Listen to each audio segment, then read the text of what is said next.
Everyone, good evening, welcome and welcome back to my channel. আজকে good morning, good afternoon কিছুই না বলে সোজা গুড ইভিনিং দিয়ে ভিডিওটা স্টার্ট করছি। সারাদিনে আজকে কত কাজ ছিল বলে বোঝাতে পারবো না। তো সকাল থেকেই ভাবছি ভিডিওটা স্টার্ট করি, কোনোভাবেই হয়নি।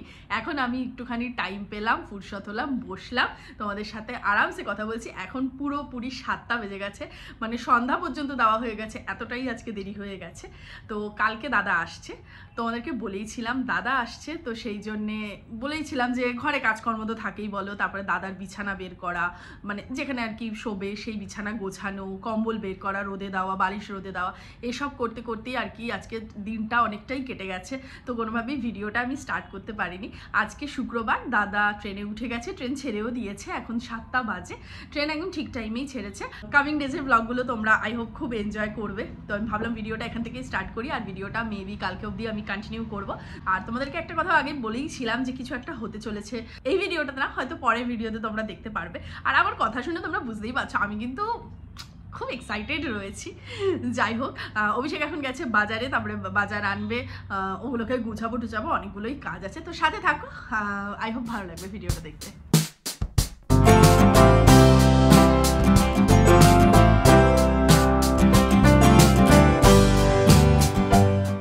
অভিষেক বাজার দিয়ে চলে এসেছে, বাজারের সমস্ত জিনিসপত্রগুলো সব গুছিয়ে রাখলাম, আর একটু কাতলা মাছ এনেছে। আমি এখন আর মাছ ধোবো না, মাছটা আমি জলের মধ্যে অভিষেককে দিয়েই একটু ভিজিয়ে রেখেছি নুন দিয়ে।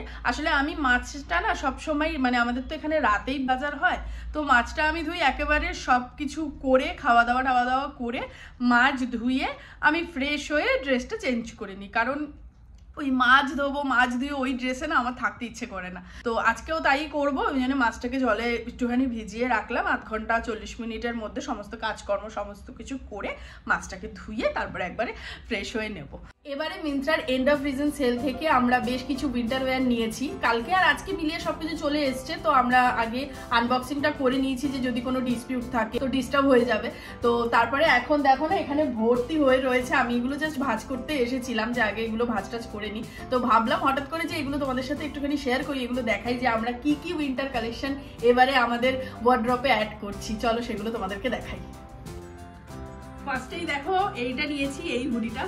এই হুডিটার পেছনে একটা স্টোরি আছে। এইটা দাদা কেনার পর বাবার পছন্দ হয়েছে, বাবা অর্ডার দিয়েছে। তারপরে বাবা আবার আমাকে ফোন করে বলছে যে তুইও একটা এরকম নে, তুই বা অভিষেককে, একটা 3 জনে এক হবে।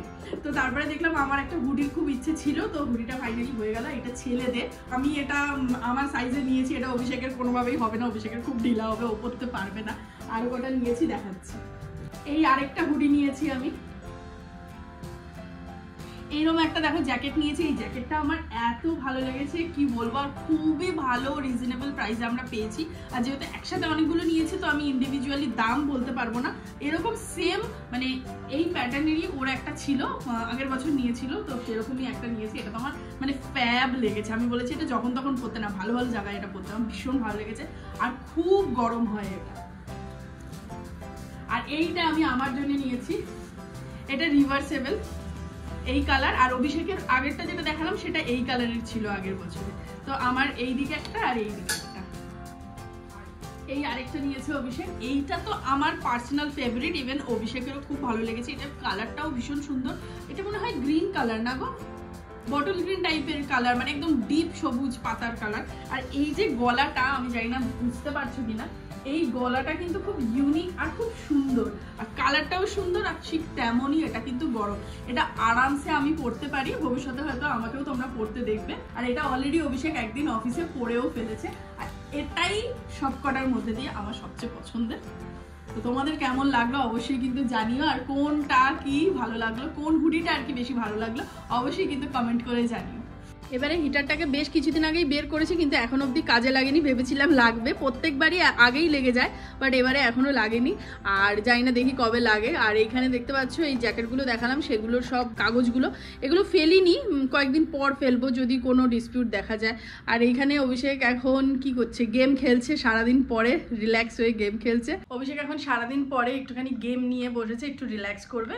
ওই 0.5 ঘন্টা 40 মিনিট মতো ওকে আমি এখন আর ডিস্টার্ব করবো না, গেম খেলবে, একটু মোবাইল ঘাটবে, রিল ঠিল দেখবে। আর ওদিকে দাদার সাথে কথা হলো 8:30 নাগাদ, ও ধানবাদ ক্রস করে গেছে আর 11টা নাগাদ গয়া ঢুকবে। তো এখন ওই 9:20 মতো বাজে।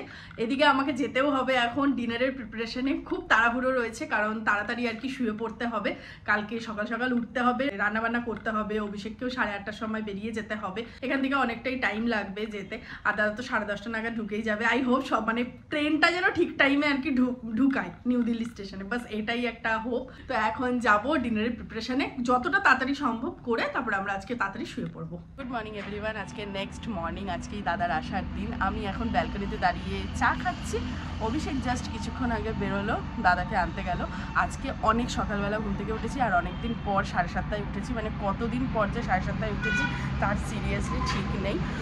তো উঠে তারপরে ফ্রেশ ট্রেশ হলো অভিষেক, স্নান করে একবারে দাদাকে আনতে গেল। দাদা তো বলছে ট্রেনটা বিফোর টাইমই রয়েছে, বাট কুয়াশা রয়েছে রাস্তায়, তো যদি কোনোভাবে দিল্লিতে ঢুকতে আর কি লেট করে, তো ওই জন্য অভিষেক আগেই চলে গেল। তো আমি এখন রান্না করব, অলরেডি ডাল বসিয়ে দিয়েছি, ডালটা বসিয়েই আমি একটুখানি চা খেয়ে নিচ্ছি ঝটপট করে, তারপরে মাছ করব, তরকারি করব। তো আজকে সকাল সকাল যে রান্না করছি না, মানে অনেক দিন পর আমি এত সকালে রান্না করছি। সেই আমার শ্বশুর শাশুড়ি এসেছিলেন এপ্রিল মাসে, তারপরে এত সকালে আমি রান্না করছি। এত সকালে তো রান্না করার আমাদের দরকার হয় না, তো করি না। তো এখন খুব তাড়াহুড়ো রয়েছে, আমি ভাবলাম তোমাদের সাথে একটুখানি কথা বলে নিই। আর চোখ মুখ দেখে তো বুঝতেই পারছো আমার ঘুম কিন্তু কাটেনি, আমাকে এখনো কম্বল দিলে আমি ঘুমিয়ে পড়বো। তো আজকে রান্না করব হচ্ছে কাতলা মাছ, কাতলা মাছের ঝোলই করব, কারণ দাদা বলেছে একটু হালকা পাতলা খাবার খাবে। আর একটুখানি ফুলকপির তরকারি করব, আর টমেটোর ডাল দাদা ভালোবাসে, তো টমেটোর ডাল আর বেগুন ভাজা। তো ডাল তো বসিয়ে দিয়েছি বললাম, এবার ঝটপট করে রান্নাগুলো কমপ্লিট করি।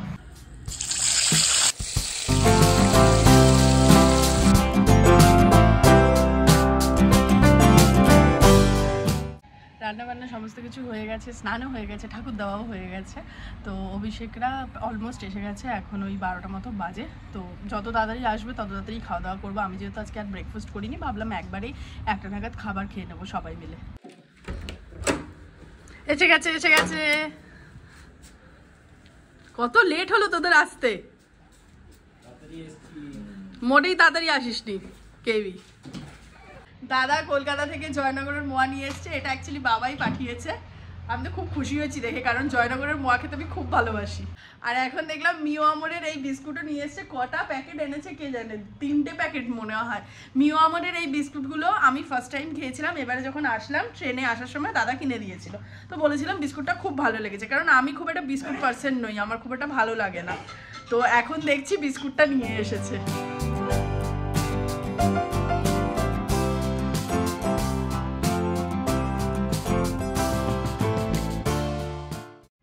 দাদা এলো, লাঞ্চ করলাম, লাঞ্চ করে আমরা একটু রেস্ট নিয়ে বেরিয়ে গেছি। আর এই যে তিয়াশা আর পীযূষ আর এই যে দাদা আর অভিষেক, আমরা সবাই মিলে একটুখানি বেরিয়েছি, ব্যাস একটু ঘুরতে টুরতে। দাদার সাথেও আলাপ হলো পীযূষদার। এখন আমরা খাচ্ছি পেয়ারা মাখা, ভালো পেয়ারাটা। তো আমরা এখন পেয়ারা মাখা খাচ্ছি, আর দেখি তারপরে কোথাও একটুখানি ঘুরবো ফিরবো আজকে দিনটা। তিয়াশা পীযূষদের সাথে একটা লম্বা আড্ডা দেওয়ার পর ওরা বাড়ি চলে গেল। আমরা তারপরে আমাদের বাড়ির কাছে তিব্বত মার্কেটে দাদার সাথে এলাম। ও দেখলো আর ওর কিছু টুকটাক কেনাকাটা ছিল, সেগুলো কিনলো। তো আমরা এইভাবেই দিনটাকে কাটালাম। তোমাদের যদি এই ভিডিওটা ভালো লেগে থাকে অবশ্যই কিন্তু লাইক কমেন্ট শেয়ার করো, আর যারা নতুন দেখছো তারা কিন্তু সাবস্ক্রাইব করতে ভুলো না, আর কামিং ডেজের ব্লগগুলো কিন্তু চেক করতে ভুলো না। চলো দেখা হচ্ছে পরের ভিডিওতে, বাই।